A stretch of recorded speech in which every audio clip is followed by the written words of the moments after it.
We're nearly at the end of From Season 3, and can you believe it already? Anyway, I'm Al, this is the Geek In Review. I'm going to be talking about From Season 3, Episode 7. So if you haven't seen it, the first bit won't contain spoilers before I get to the whole plot, but I'll give you a warning about that. And like, subscribe, do all that stuff as well.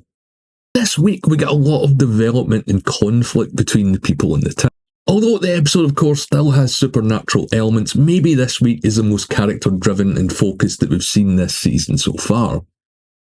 Also, we've got the big cliffhanger last week of Tabitha's dreams and what it all could mean, and I'm going to get to that later on in the video.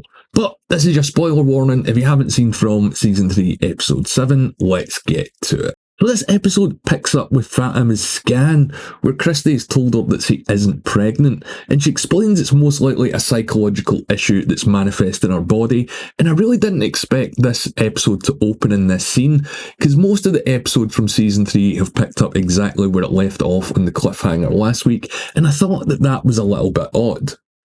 But back to the explanation, given the stress of life in the town, it's sort of explained away, sort of similar to how Tilly did to Fatima a few episodes earlier. Boyd brings Donna up to speed with what's going on with Fatima, and Donna is really Boyd's go-to person this season.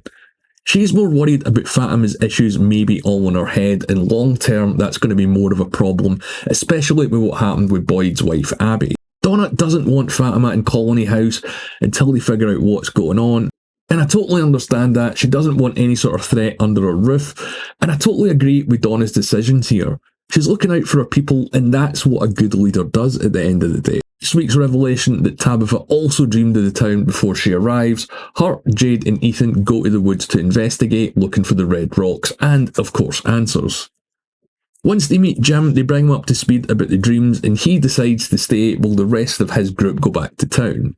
Jim thinks Tabitha's dreams are that, just dreams and not real, and maybe some sort of guilt manifestation on her part, but she tells him that she's been dreaming these dreams, or at least she had these dreams for months as a child. And I do have an issue with that, and I'm going to get to it at the end of the video. But once she's back at the Red Rock, she recognises it straight away, but she doesn't tell us what was chasing her in her dream, or we don't really get any more information than what she dreamt about all those years ago. Which would be handy information when you think about it. Victor's now back at Colony House trying to get answers from Jaspar, which is going as well as you'd expect. It seems he's been at it for a night and a day, and Henry is understandably worried.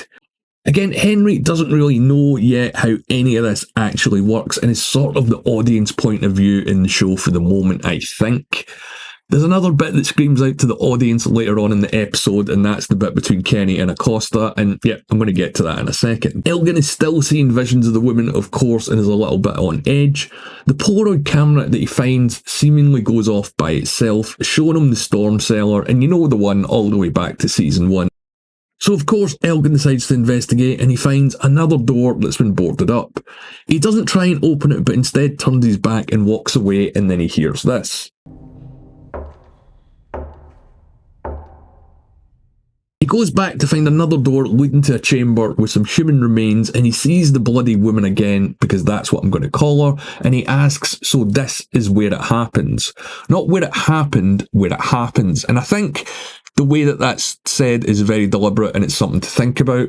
Something to think about as well is if you look at the corpse that he finds on the floor, it doesn't fit in with the rest of the room. The rest of the room looks, you know, very late 18th century, and this guy's wearing clothes from maybe the 60s or the 70s, but is it all going to tie up? We're going to have to wait and see. After the attack, Randall's finally up and about and out, but what are they going to do with him this week? They pair him up with Julie, and I didn't really get where this was going.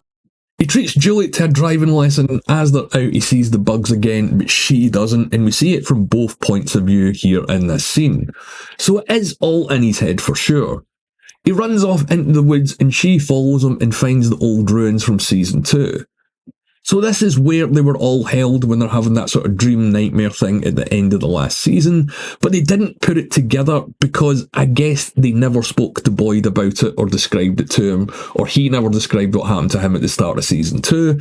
So it's another example that if all the people in the town spoke and communicated to each other in a bit of a better manner, they'd figure things out a lot more, and maybe the plot would move along a lot more quicker. Hey, I'm just saying. Acosta, the new arrival cop, is doing what cops do and investigating the town, and Kenny tells her, of course, this has all been done before, because everyone that arrives would at least have tried to escape, or at least maybe look into what's going on or what has gone on there previously. Kenny breaks it down that everyone arrives with the same questions and drive to figure out what the town is, but over time this usually disappears. So everything you can think to try and get out of the town by people that have become trapped before you has already been done, and you're kind of limited to what you can do because, you don't have a lot of materials to do anything else. So the way he describes it is it's not really giving up, it's more accepting the place for what it is. Because Acosta here is asking everything that we as the audience and viewers think about when we watch the show. We've still got no questions answered from, Season 1, Episode 1, and if anything, we've got twice as many more. But all this is disturbed, of course, when the jukebox goes off and starts playing creepily again. Acosta runs out deciding that she wants her gun back from Boyd, and her asking for it goes about as well as you'd expect. Given that she's an actual cop and Boyd's not, she thinks she should have Boyd's job in the town, and they're really building these two up to antagonise each other. He gives her the gun but no bullets and basically sends her to the naughty step for the rest of the episode to think about what she did. If you've seen the episode, you know the ending that Fatima accidentally kills Tilly in the garden, so I guess I was wrong about old Tilly after all. She could always be back as a ghost or a presence like Tom the barman was last week, but there were a lot of theories about Tilly online that have just seemingly been proven wrong, and yeah, I don't know how I feel about that. But the interesting thing is, before she dies, Tilly tells Fatima to run, so that does raise the question of what are they going to do next. Now, I really enjoyed this week's episode. I love that it was pretty much character focused. The thing that I didn't expect though is that it sort of instantaneously picked up with Fatima's scan. We'd already seen that, they just could have cut to another scene. That kind of bothered me a little bit.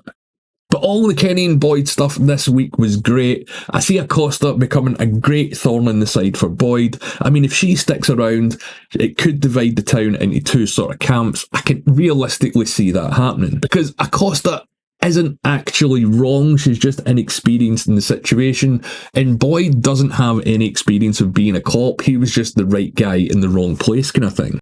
My main issue with this episode is Tabitha's dreams. None of it makes sense because, as I said in my last video, Tabitha's been in From since Season 1, Episode 1, and at no point has she mentioned these dreams anywhere before. So it seems that this was just written into this season and not really thought about when the whole sort of canon originally, or the whole story, had come up with. The fact that they're bringing this in kind of worries me. I mean, I've got a few theories on that. As I said, I've got a Tabitha theory video coming, so make sure you subscribe so you don't miss it. Now, as I said, I really enjoyed this episode, but I want to know what you guys think. If you don't want to leave a comment below, you can reach out to me on Twitter at TheGeeksReviews. I've got more From videos coming, and of course, I'm going to be covering Silo when that comes back in a few weeks' time, so make sure you subscribe to the channel. And as always, my name's Al. Thanks for watching.